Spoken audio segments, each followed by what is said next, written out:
Hey guys, been a while since we posted on our Dirty Bird page, but I wanted to take a minute and go over some new stuff that a few of us have gotten. We went in and bought the Rugged Radio set. Me and Kyle and one of our other group members are going to be running them. Jason, who you've seen on the page, he's already got his. He purchased his last year. Anyways, want to go over them. I haven't seen a lot of videos that really talk about, the Alpha Bass headsets. Me and Kyle actually opted to get the Alpha Bass headsets because we wanted something that had good music quality. Couldn't find a lot of reviews on the Alpha Bass headsets, and I really couldn't find any videos that showed anything about them. So this is kind of my first impression of them. I haven't had a lot of time on them yet, as it's been pretty hot and I've been super busy with work, so I haven't had a lot of time to get out and ride with them. But there are a few things me and Kyle both noticed, kind of first impressions. These are my impressions of them. Maybe we'll do another video and get Kyle's impression of his. It is a little windy, so I apologize for that. Hopefully this video turns out okay.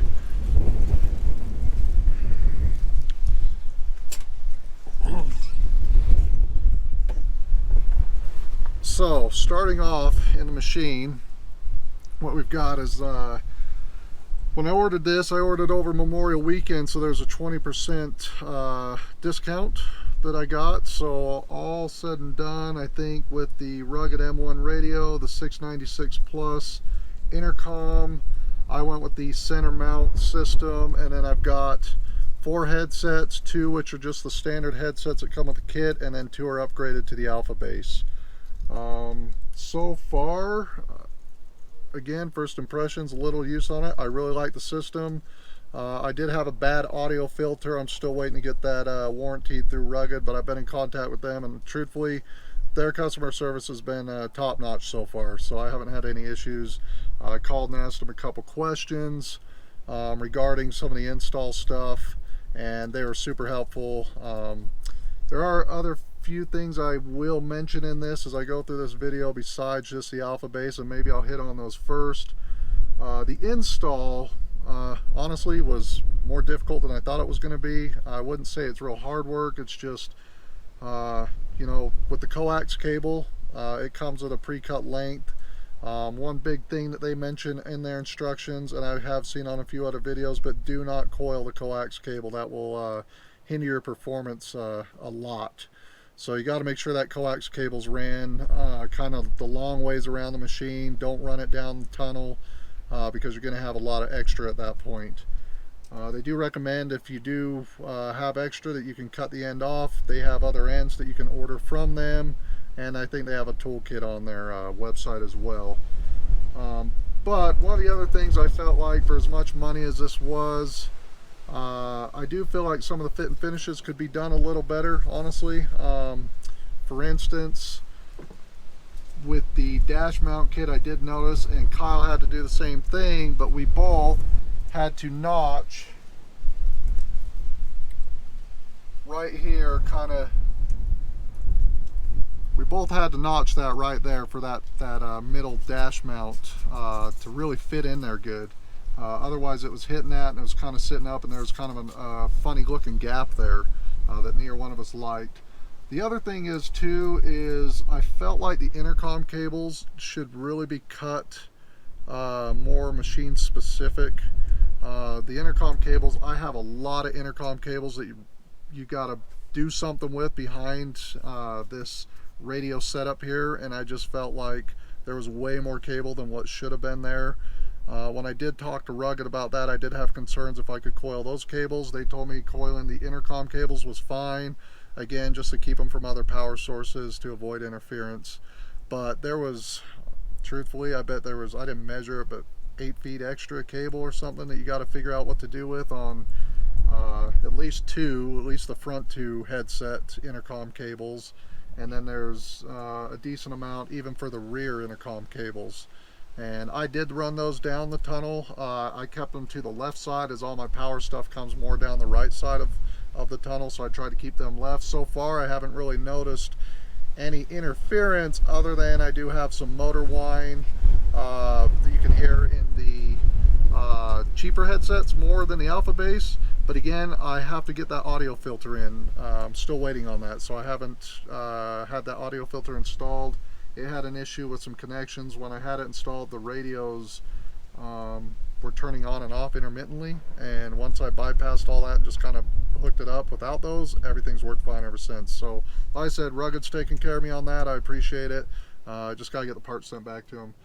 One of the other big things I feel like, for as much as you pay for this system, that they should really include is they have a switch that I mounted here that turns the radio on and off. Now this switch comes pre-wired. Now they have two different methods. They either just have the switch, or they actually have a switch with the whole wiring harness, and honestly I highly recommend that. I think it was like 40 bucks. But it comes to where it's all plug and play to your radio and your intercom system, so it makes it really nice. That way you're not having to butt splice wires or wiring up whatever way you're going to tie that power wire in. It makes it really nice. Truthfully, I think that should just be included with the kit. Again, I paid about, with the 20% discount and the stuff that I got with it, I paid around $2,600, I think. So I did save some money. I think I saved around $300 or $400, somewhere in that ballpark.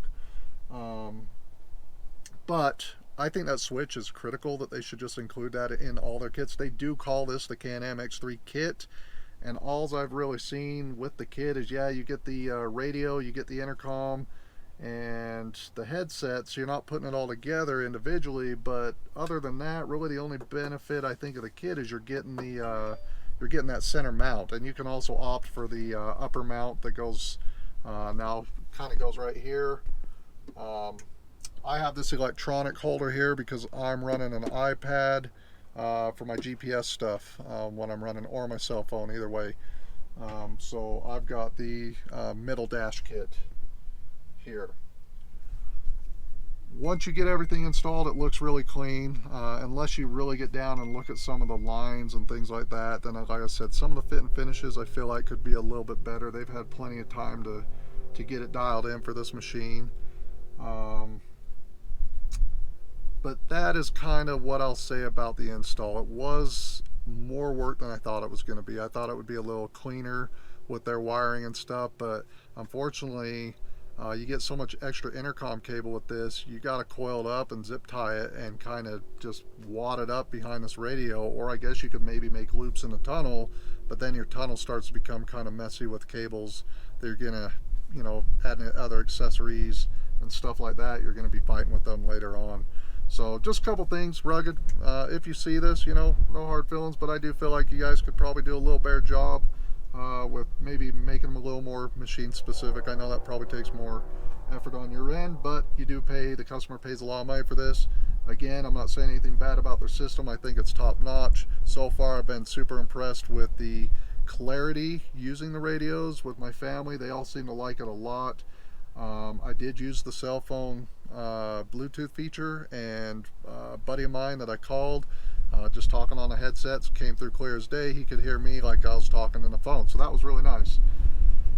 Okay, now let's get into the different headsets. As you can see, I've also got one of the headset mounts that Rugged sells to hang the headsets on. So I've got those, and then up front, like I said, I've got the two Alpha Bass headsets for me and my wife, and then the kids got the rears. Now first off, with the Alpha Bass, they're a lot lighter than the other headsets, substantially lighter. I will say that, it's really nice. But there are a few things that I don't know if I like about them versus the other ones. First of all, the ear cups. I do feel like the other lower end headsets, and when I say lower end, they're still super nice. The reason the Alpha Bass I went with is, again, I wanted something that had some more bass in it for music. I like listening to music when I ride, as I think most people do in these side-by-sides now. So that's why I went with the Alpha Bass, was for the music quality of them. However, I have noticed wearing both sets, the other set does a better job canceling out outside noise, motor noise specifically. With just those headsets on, and a couple other my buddies that have tried them, they agree.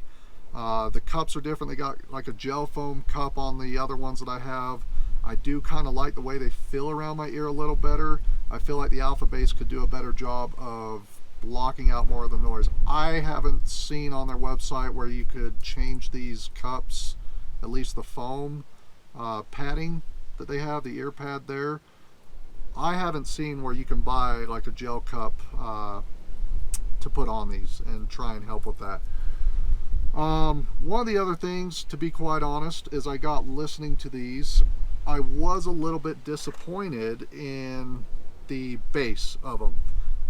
It's kind of weird the way they do it. I thought it would be more of like I didn't have quite as high expectations of like your Beats headphones that you can buy, but I did have some expectations of these that I feel like they fell a little short. The way they do the speaker, it's like you have your normal speaker in there, just like the other set, and then there's a subwoofer that's in there, and there's actually a knob to control the bass or the subwoofer, and then there's a volume knob on these as well. However, I have noticed instantly when I started using them, it seems like the bass gets distorted very easily, more easily than I think they should for the amount of money extra that you have to pay for these. With the technology we have, with all the other headsets, well, not headsets, but stereo quality headphones you can buy out there, I feel like Rugged's a big enough company that, you know, maybe they should partner up with somebody like Beats or Bose or somebody like that and make a headset, you know, specifically for people that want the stereo quality out of these systems. Now, I know this isn't a Rockford Fosgate system. I know it's not, you know, anything like that.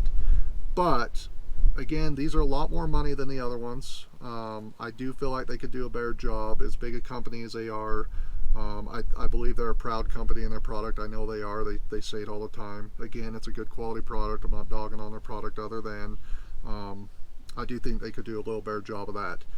So the other thing about that is too is in order for the bass to work, these are rechargeable. So you do have to make sure they're charged. Supposedly, from what I read on the instructions and even watching a video on their website, if the battery were to die on them, it doesn't mean the headsets aren't going to work. You can still talk normally. You just don't have the bass that you can manipulate and control while you're listening to music. But I do think there's a huge market out there that if you were to build another headset that was more studio quality for guys that want that headset, I think you would easily sell the headsets for whatever price point you do, within reason. I mean, obviously, if they're $1,000 headset, people are probably gonna not spend that kind of money. But you know, $300-400 a headset, maybe still. I mean, even if you go and buy your studio quality headphones, you're anywhere from $300 to $400 there. So why not for one of these? You know, maybe even $500. I don't know. I don't know what, everybody has a different price point, but I do think the side-by-side community would like that. I know I would. I know my buddies that ride with, they would, because for instance, one of my buddies bought the same Beats, or sorry, not the Beats, but the Alpha Bass headsets, and sold his Rockford Fosgate. He already made the comment that, you know, he knows he's going to miss the Rockford Fosgate for the sound quality. So Rugged, you know, if you happen to see this, maybe think about a little better design or maybe partnering up. I know you guys can do it. I think it would be a great marketing strategy for selling some nicer stereo quality headsets that work with your system. One of the other things I'm going to show you with some of these, and I got to turn my microphone around, otherwise you guys won't be able to hear me, so bear with me. But I'm going to show you a couple little things on here that I feel like that should just be incorporated on the lesser version of these as well, that I noticed right away. So give me just a minute. Okay guys, so I actually moved into my office at my house so I could try and use my hands on this. So here are the Alpha Bass. Okay, now one thing that they don't come with is they don't come with these cloth ear pads. I had to order these extra when I ordered, when I put in my order originally. So they don't come with those. The other headsets, which are these ones, do come with those. Okay, that might be just because you know, they're wanting you to get a good seal around your ear. But what these have is these are built out of carbon fiber, okay? So like I said before, these are super lightweight, noticeably different in weight than the other ones, okay? One thing, like I said, I wish, honestly, that these had a little different earmuff here. If we look at these ones, okay, these have like this gel ear pad, and these have a lot better sill, I feel like, and sound canceling properties than the Alpha Bass. And the people that rode with me when I took them for a little drive also commented on the same thing. So, as I said before, I have not seen on their website where you can actually change these out. I would like to be able to change them out to the other ones to get a little better silling property, so I don't hear the motor's noise as much. I mean, that was a big selling point too with the headsets, is I got so tired of listening to the sound of that motor when you're up in the RPMs, especially on the Can-Am around that 5,000 RPM mark, because you get that just annoying clutch sound. But again, something I kind of wish was a little different on their headsets for the Alpha Bass is these earmuffs. Okay, one of the other things, like I said on the earlier video, is you have a volume control here. Okay, so this controls your volume, and then what you also have is this controls your bass. Okay, I don't know if you can hear it click.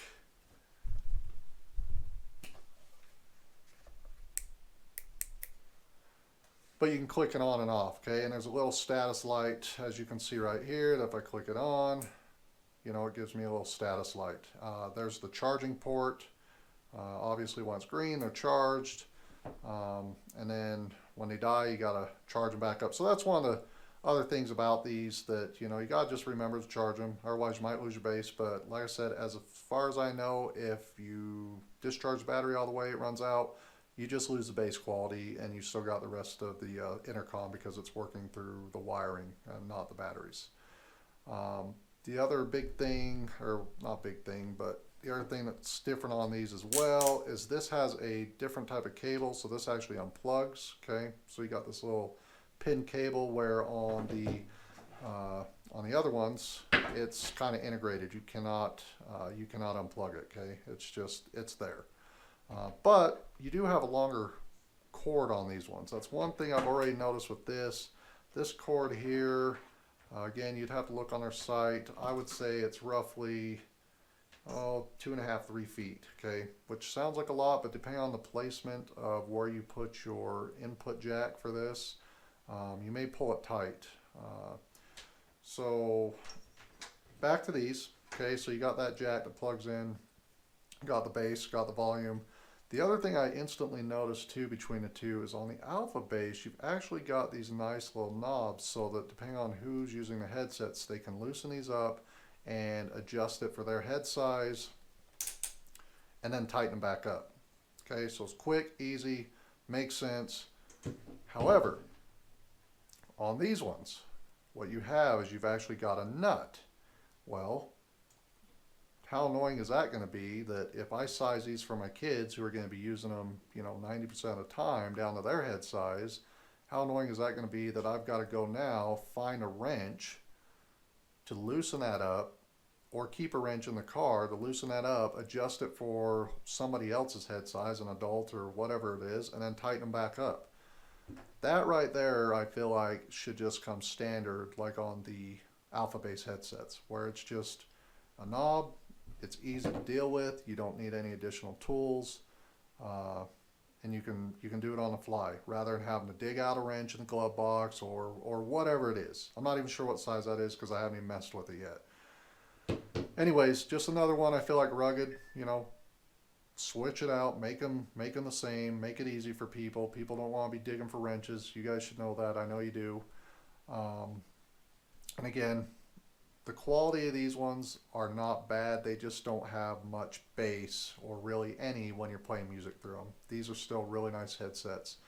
They are heavier than the others, like I said, so you do have a little more weight to them. But it's not a lot, but there is some. So that being said, like I commented before, I feel like the bass could be done better. The best I can describe is when you adjust the bass, you can hear the subwoofer adjust. Um, but it's weird. It's almost like you can feel two different speakers in there playing, one being the bass, the subwoofer, and the other one being your hi-fi or whatever type of speaker they have in there. But I almost feel like they kind of fight one another instead of like turning the bass up and it actually being more one speaker that maybe has a sub and a tweeter in it or something like that. I'm not a headphone guy. I don't know all the ins and outs of them, but I do know they can make a lot better quality headset as far as stereo quality for the guys that want that for their application, which I'm telling you right now, pretty much everyone I ride with would fork out the money for a nicer stereo quality headset. I do know that Rugged has always been more of a race driven radios, they're race radios, I get that. But you still got to, appeal to all the different people in the community, which, yeah, the racers out there, they're not going to need bass. They're not listening to music and all that stuff. I get that. But there's a big enough side by side market that aren't racing, duners, trail riders, all that type of stuff that still want a good quality stereo sound and still having the noise canceling properties of the headphones and then the clarity of using the intercom and the car to car talking abilities. So anyways, the other thing that I instantly noted, well, I can't say instantly, but noticed pretty quick, the way this jack comes off of this, when it's on your head, pretty much digs right into your shoulder. Okay, so it catches your 4-point harness in a Can-Am. I do feel like they need to redesign where this jack comes in, and it needs to come out more of a forward angle. So maybe out here. That way it's not catching, because I do notice that catches on my 4-point harness pretty much every time I'm in the car and I have to fiddle with it and move it out of the way and stuff. Because when I go to turn my head, it kind of pushes, it's stuck, so it kind of pushes the ear cup away from my head, and then I got to readjust these every time. So that's kind of annoying. Not sure what I could do to improve that. I don't really think there's anything. It's just kind of the properties of the way these were made. So again, Rugged, I think they could do a little better job of this placement of this. Maybe move it up here, maybe backwards. I'm not sure. But all in all, do I think the Alpha Bass headsets are worth the extra money for having the bass? Truthfully, I haven't used them enough. I haven't had enough type of audio, different genres of music going through them. I listen to a lot of rock, hip hop, some rap, things like that. I have noticed with the hip hop and stuff though, it gets very distorted very easily. So I always have to really crank down on this and not have it turned up super high, otherwise it distorts out too much and then it's just not enjoyable. It just sounds like shit, honestly. So if I was to go back and do it, I don't know if I would buy these right away, or maybe wait to see if they come out with something else that's maybe a little better studio quality for music driven people like myself. But so far, my first impressions of the system are I like it a lot. I'm excited to use it more and more. Like I said, don't have a lot of time on it yet. We did just try and see, or I did call out to my one buddy that bought his back in fall. He's probably 15 miles away from me in a suburban area, so there's houses, buildings, all kinds of stuff in the way. Honestly, we pulled him out of our garages. Wasn't really higher than him anywhere or anything like that, and we were able to clearly communicate through the car-to-car system. So I was pretty impressed by that. Like I said, that's probably about 15 miles. That's with their standard antenna. When I talked to Rugged, this is the VHF Business Band radio kit. And when I talked to them, I asked them what the range was on these. They said depending on terrain, probably 8 to 30 miles, depending on where you're at. We're probably never going to be 30 miles, or probably not any more than 8 miles apart at any given time. But that is nice to have that range. And like I said, he's about 15 miles. There's buildings, homes, trees, all that in our line of sight. And truthfully, I wouldn't even say it was direct line of sight, and we still were able to clearly talk to one another. Driving down the roads with Kyle, who's also part of Dirty Birds, with just a couple hundred feet between us, there was absolutely no problem. So they sounded really good. One thing I did just recently purchase that I'm about to try out is I did buy the VHF Stealth antenna, because one thing I can already tell you is I'm going to get very sick and tired of having to pull on and off um, the antenna that comes with it, which is just their standard antenna that's pre-tuned from them for the frequencies that you're probably going to be using 90% of the time, unless you have some custom channel or something that you've licensed. The other thing that I will mention too that I've noticed, I've tried to look on manuals. I don't feel like the manual's super great that Rugged provides for the radio itself, not the intercom, but the radio.